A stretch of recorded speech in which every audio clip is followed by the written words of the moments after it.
Worcestershire. Worcestershire. Really? It's not Worcestershire? I've always said okay. Wow, I've never noticed that. Where's your sister sauce? Do you love it? That's really good. Yeah. All right, thank you.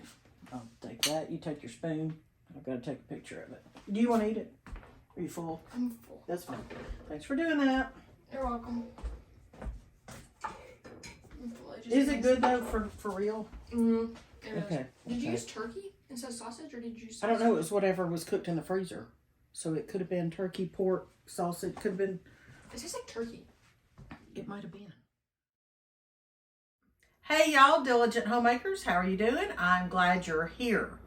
I'm Miss Katie with Heritage Ways, and today we're going to make fried rice. We're going to use leftovers and minimal ingredients. This is a dish that you can make from leftovers.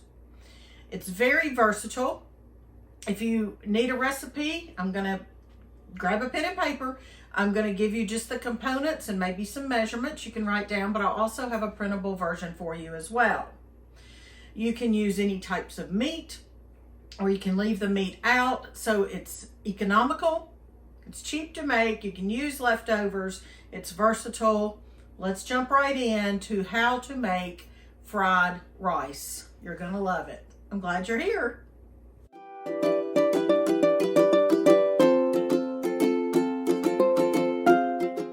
Welcome to Heritage Ways, and I'm Miss Katie, and I teach you how to cook, how to make family favorite recipes to bring to the supper table. Well, this is something that we have had a lot through the years. I know typically, I think we think of this as an Asian inspired dish, but honestly, I'm going to give you a disclaimer here. I'm not of Asian descent that I know of, and I'm not trying to be authentic. This is just using what we have, saving money as diligent homemakers. You can check out heritageways.com. I'll leave the link down below in the description box of this video, where I have a blog and a printable recipe for fried rice. I'm not using exact measurements today. I could probably guess this is about 4 cups of rice if I had to guess. 1 to 2 eggs, our meat of choice, our flavoring, we'll talk about that, and our fat and salt and pepper. That's it. You can even exclude the meat if you wanted to. This is basmati rice that my daughter Missy cooked yesterday or 2 days ago. So it's best, in my opinion, to have leftover rice. That's when we make fried rice in our house. We don't necessarily cook rice just so we can have fried rice. This has been cooked in the Instant Pot. I will link a video for how to cook perfect. I mean, y'all, it's perfect every time in the Instant Pot. This is a little bit brown because we used homemade broth, chicken and beef broth with this. And she used a little bit of whey. So that's one way that we use leftover whey from straining our homemade yogurt.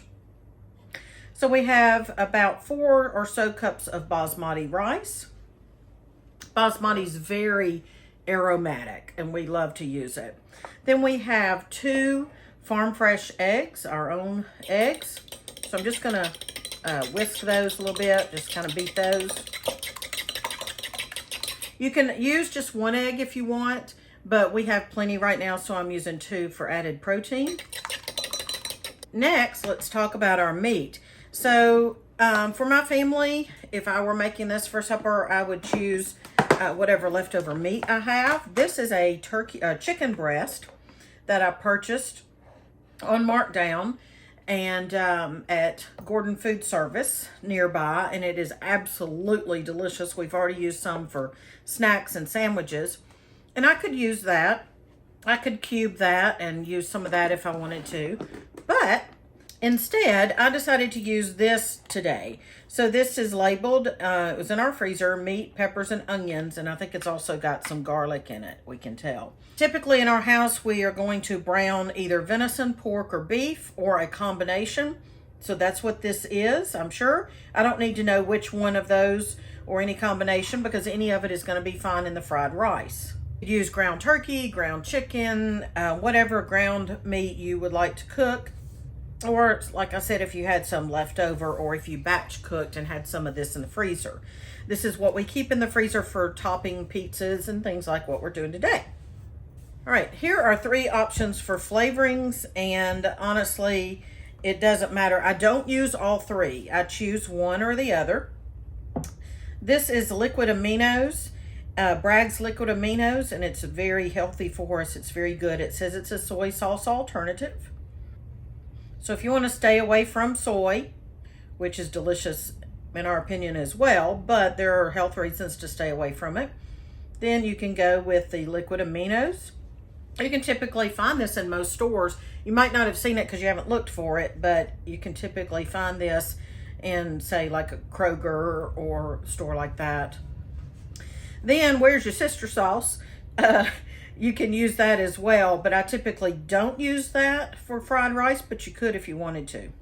And then we're going to use our standard salt and pepper. I use healthy Redmond real salt and fresh ground black pepper. To start, we're going to need our oil, our fat. And this is bacon fat that I keep on the counter like our ancestors did. And so that is an option. I would not use butter as butter burns, or you could use butter with a combination of another fat. Today I'm going to use avocado, or I could also choose to use coconut oil, and I may do some of each. When and if you're using cast iron, you always start low for a few seconds, maybe about 30 seconds, low, heating your empty cast iron pan, and then you move up to medium and you gradually heat it up. It only takes about a minute or 2 to do this. I've got plenty of oil in the bottom of my pan. It is covered at the bottom of my pan. And I'm going to go ahead, I'm going to test it, see if it's hot. Yes, I'm going to go ahead and add my meat first because that's denser and I need that to heat up. It's going to take an extra minute to heat up since it's cold coming out of the fridge. At this point, I might season my meat with salt and pepper, but I know that this has already been seasoned because we season as we brown it. So that's not necessary, but at this point, you would season your meat if it's not already. I'm actually going to turn between medium and high, stir it around. Adding that colder meat reduced the temp. So let's get this back up. Now at this point, I'm actually going to add all of the rice. I do have a bigger pan with more surface space, so that's important for this much rice.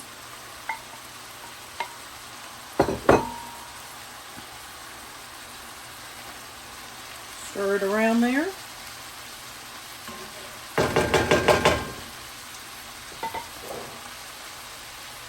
At this point, I am going to add my seasoning. You can do that later as well, but I'm going to do it now. That was probably 1/4 a cup.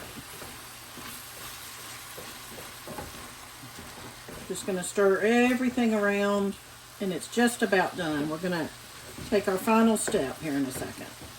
At this point, everything is cooked, of course. We're just getting it hot.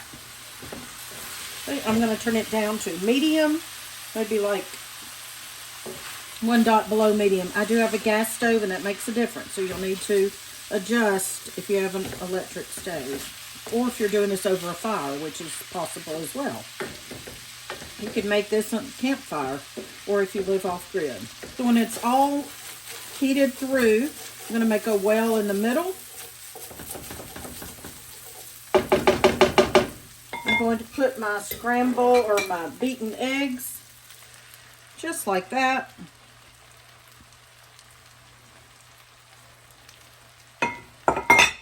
Gonna let it set for just a second. Actually, let me salt my eggs here. Now you don't want them to burn, and you're basically just going to mix the rice into the eggs, and you're going to have those little scrambled egg pieces that you see when you do go to an Asian restaurant or hibachi grill.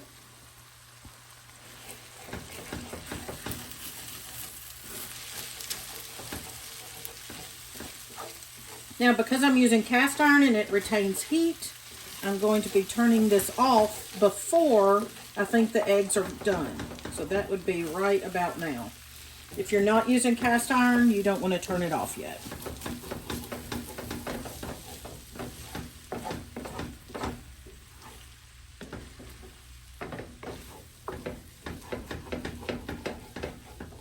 I'm just stirring it around and it's finished. Fried rice. Let's see if I can find a taste tester. All right. It looks good. It smells good too. Oh, I meant to say, you can put a little bit of frozen peas and carrots. You know, you get them in the frozen bag where the carrots are square, you know. And if you want to throw some of those frozen peas and carrots in there, you can do that. I think when you go to like a Mexican restaurant, I think they have that, don't they? Frozen peas and carrots in their fried rice. All right, this is Missy, my daughter. She loves fried rice. She made some the other day that was delicious. So I want you to try it. Okay. Because I want to see what you think. It's hot, but does it taste okay? Tell me the truth. Okay, she likes it. She likes it. All right, I hope you'll try fried rice at home, and I hope you'll check the description box down below where I have a link, and you can print off a recipe or a method of how to make fried rice. Count your blessings because you are loved. See you next time.